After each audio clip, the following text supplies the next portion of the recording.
வணக்கம். செல்வகுமாரின் மாலை வானிலை ஆய்வறிக்கை.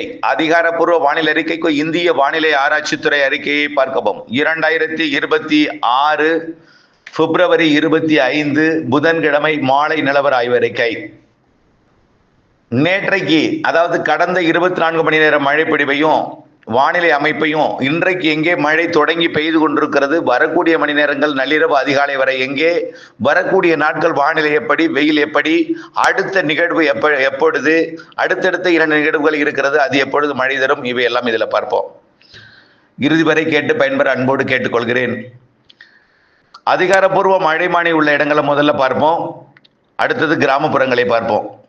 தேக்கடி தேனி மாவட்டம் 5 சென்டிமீட்டர், கோயம்புத்தூர் மாவட்டம் பொள்ளாச்சி, கோயம்புத்தூர் மாவட்டம் பொள்ளாச்சி 4 சென்டிமீட்டர், கன்னியாகுமரி மாவட்டம் பெருஞ்சாணி அணை, கோயம்புத்தூர் மாவட்டம் ஆனமலை தாலுகா அலுவலகம், மேலும் கோயம்புத்தூர் மாவட்டம் மைக்கனம்பட்டி, தென்காசி மாவட்டம் செங்கோட்டை, மேலும் கோயம்புத்தூர் மாவட்டம் சின்ன கல்லாறு, கோயம்புத்தூர் மாவட்டம் சிங்கோனா, தென்காசி மாவட்டம் குண்டார் அணைக்கட்டு பகுதி தலா 3 சென்டிமீட்டர், கன்னியாகுமரி மாவட்டம் பாலமூர், நீலகிரி மாவட்டம் கிண்ணக்கோரை, நீலகிரி மாவட்டம் அவலாஞ்சி,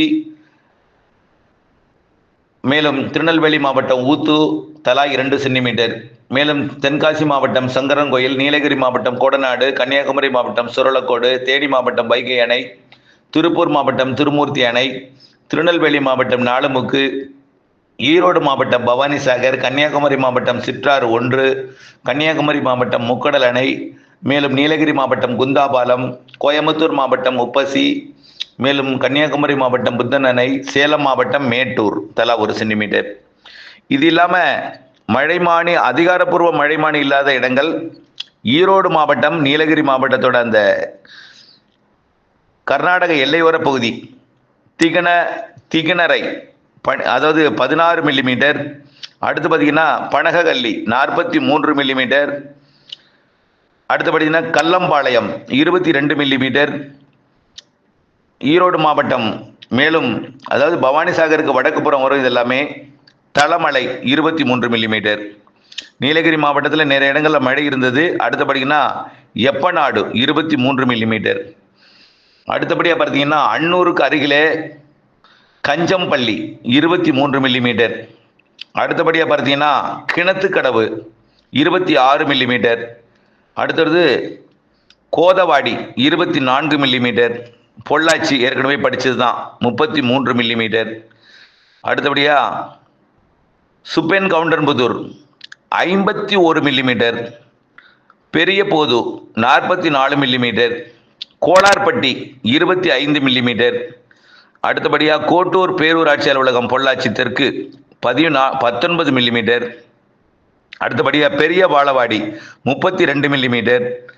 அடுத்தபடியாக இதெல்லாம் இதை விட இன்னும் குறைவான மழையெல்லாம் இருக்குது. கொஞ்சம் ஒரு 2 சென்டிமீட்டருக்கு மேலே உள்ளதை மட்டும் நான் படித்து கொண்டிருக்கிறேன். லட்சுமிபுரம் தேனி மாவட்டம்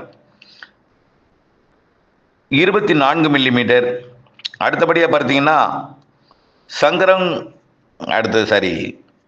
சங்கரன் கோயிலுக்கு அருகே இருக்கக்கூடிய Naduvakurichi 20 millimetre. Kadayanallur 22 millimetre. Sengottai 29 30 millimetre. அடுத்தது கன்னியாகுமரி மாவட்டத்தில் காளிகேசம் 34 மில்லிமீட்டர். தடிகாரகோணம் 25 மில்லிமீட்டர். இன்னும் நிறைய இடங்களில் மழை இருக்குது. நான் கொஞ்சம் 2 சென்டிமீட்டருக்கு மேலே உள்ளதை மட்டும் படிச்சுட்டு இருக்கேன். அடுத்தது இப்பொழுது எங்கே மழை பொழிந்துகிட்டு இருக்குன்னு பார்த்தீங்கன்னா திருநெல்வேலி மாவட்டம், கன்னியாகுமரி மாவட்டம், தென்காசி மாவட்டத்தில் கொஞ்சம் பரவலாகவே மழை பெய்யுது. அந்த மழை பொழிவு தற்பொழுது கயத்தாறு வரைக்கும் எட்டியிருக்கு. கயத்தாறு சுற்று வட்டார பகுதி, அதாவது தலையால் நடந்தான் குளம் கனமழை பொழிந்து வருகிறது. அங்கே ஒரு 2-3 சென்டிமீட்டர் பெய்யலாம் என்று எதிர்பார்க்கப்படுகிறது. அதன் சுற்று வட்டார பகுதி காற்றுடன் மழை. அப்படியே பார்த்தீங்கன்னா விருதுநகர் மாவட்டத்தோட மேற்கு பகுதி ஐயனார் கோயில் பகுதி கனமழை. அங்கிருந்து ஆற்றில் தண்ணி வந்திருக்கு. அடுத்தது பார்த்தீங்கன்னா ஸ்ரீவில்லிபுத்தூர் ராஜபாளையம் பகுதிக்கு மழை வந்து கொண்டிருக்கு. அடுத்தபடியாக அதுக்கு மேலே பார்த்தீங்கன்னா தேனி மாவட்டத்தில் ஆங்காங்கே மழை. தேனி மாவட்டத்தை அடுத்தபடியாக மதுரை மாவட்டம் மற்றும் திண்டுக்கல் மாவட்ட எல்லை கொடைக்கானல் மலைப்பகுதின்னு சொல்லலாம். அங்கெல்லாம் மழை. ஆத்தூர் அதன் சுற்றுவட்டார பகுதி, அதாவது வத்தலக்குண்டு மற்றும் பெரியகுளம் இடைப்பட்ட மலைப்பகுதிகள் அப்படியே மழை. அடுத்தது பார்த்தீங்கன்னா சேலம் மாவட்டத்திலேயும் மழை தொடங்க இருக்கு.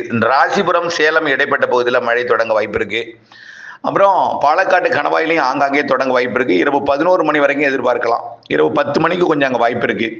அப்புறம் அங்கே மட்டும் இல்லாமல் கொஞ்சம் திண்டுக்கல் மாவட்டத்தோட ஒட்டஞ்சத்திரம் இந்த பகுதிக்கும் மழை வாய்ப்பு இருக்கு. கரூர் மாவட்டம், திண்டுக்கல் மாவட்ட எல்லை பகுதி, கோயம்புத்தூர், திருப்பூர் மற்றும் ஈரோடு மாவட்டத்தில் ஆங்காங்கே மழை வாய்ப்பு இருக்கு. ஒரு நள்ளிரவு அதிகாலைக்குள் எதிர்பார்க்கலாம். 10-11 மணி வரைக்கும் கொஞ்சம் வாய்ப்பு இருக்கு. இன்னும் தொடங்க விட்டாலும் தொடங்குறதுக்கு வாய்ப்பு இருக்கு. 11 மணி வரைக்கும் நம்ம வாய்ப்பை எதிர்பார்க்கலாம். இப்படி இருக்கு. அது அப்படியே திருச்சி மாவட்ட எல்லை வரைக்கும், புதுக்கோட்டை மாவட்ட எல்லை வரைக்கும், ராமநாதபுரம், சிவகங்கை மற்றும் விருதுநகர் மாவட்டத்தோட கிழக்கு பகுதி, தூத்துக்குடி மாவட்டத்தோட கடலோர பகுதி வரைக்கும் கூட வாய்ப்பு இருக்கு. மதுரை மாவட்டத்தோட பகுதிகளுக்கும் வாய்ப்பு இருக்கு. அடுத்தபடியா இந்த மழைப்பொழிவு நாளை வரக்கூடிய நாட்கள்லாம் எப்படி இருக்குன்னு பார்ப்போம்.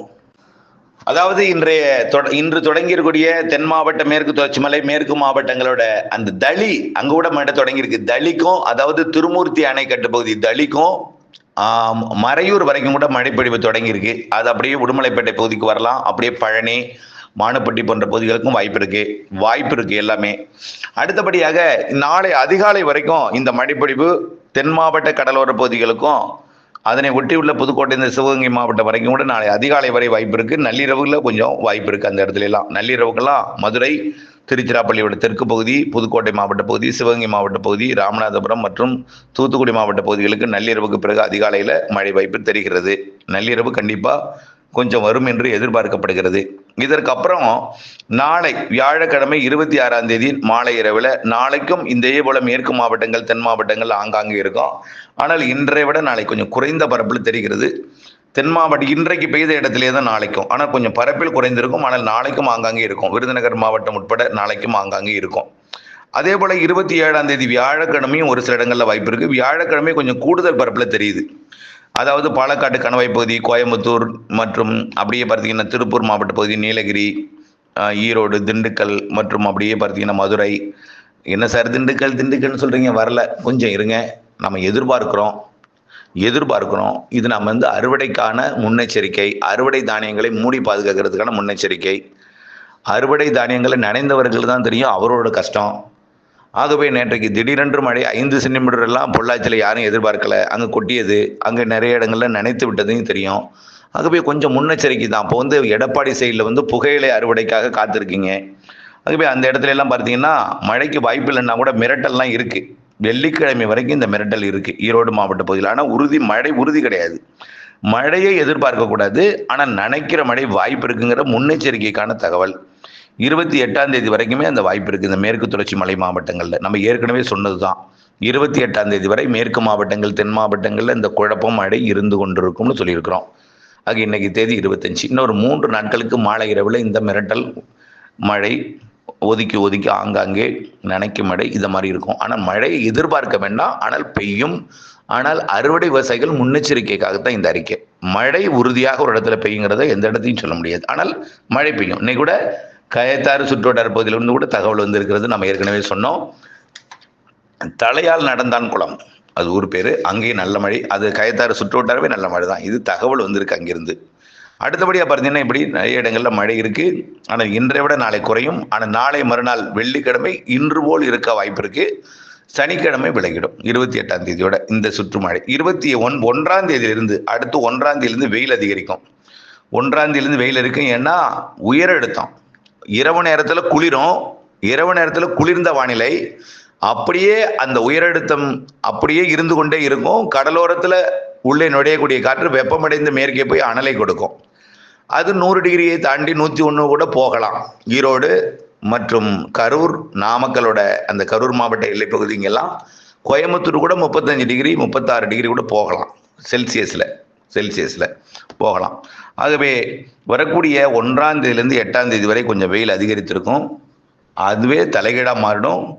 8ஆம் தேதிக்கு அப்புறம் கிழக்கு காற்று வரும். 8ஆம் தேதிக்கு அப்புறம் கிழக்கு காற்று வெப்பநிலையை குறைக்கும். மழை வானிலையும் ஏற்பட போகிறது. காற்று சுழற்சி தாழ்வு நிலை வரப்போகிறது. 2வது 3வது வாரம்னு சொல்லியிருக்கோம். கண்டிப்பாக 3வது வாரத்தில் மழை வானிலை உறுதி. 2வது வாரத்திலே வாய்ப்பு இருக்குன்னு சொல்லிட்டு இருக்கோம். அந்த நிகழ்வெல்லாம் இதில் நாம் கற்பனை வரைபடமாக இணைச்சிருக்கிறோம். பாருங்க, சுமத்ரா தீவு பகுதிக்கு 8ஆம் தேதி 9ஆம் தேதி வாக்கில் வரும் என்று அறிவிக்கப்பட்ட நிகழ்வையும் அதற்கு பின்னாலேயே 15ஆம் தேதி வரக்கூடிய நிகழ்வையும் நாம் இதில் இணைச்சிருக்கோம். சுழண்டு கொண்டிருப்பதை நீங்கள் பார்க்கலாம். அது கற்பனை வரைபடம், கணிப்பு. ஆகவே இதையும் நீங்கள் பார்த்து பயன்பெற அன்போடு கேட்டுக்கொள்கிறேன். ஆக இப்பொழுதைக்கு தென் மாவட்டங்கள், மேற்கு மாவட்டங்களுக்கு மழை. இன்றைக்கு இரவு புதுக்கோட்டையோட மேற்கு பகுதி ராமநாதபுரம், சிவகங்கை வரைக்கும் வரலாம். அதே திருச்சி மாவட்ட தெற்கு பகுதி வரைக்கும் வரலாம். ஆங்காங்கே ஒதுக்கி ஒதுக்கி நாளைக்கு மேற்கே தான் இருக்கும். குறைந்த பரப்பு 28ஆம் தேதி வரைக்கும் மேற்கையும் தெற்கையும் ஆங்காங்கே இருக்கும். அதுக்கப்புறம் வெயில் அதிகரிக்கும். இரவு நேரத்தில் குளிர்ந்த வானிலையும் பகலில் வெயிலும் இருக்கும் உயரழுத்தம் காரணமாக.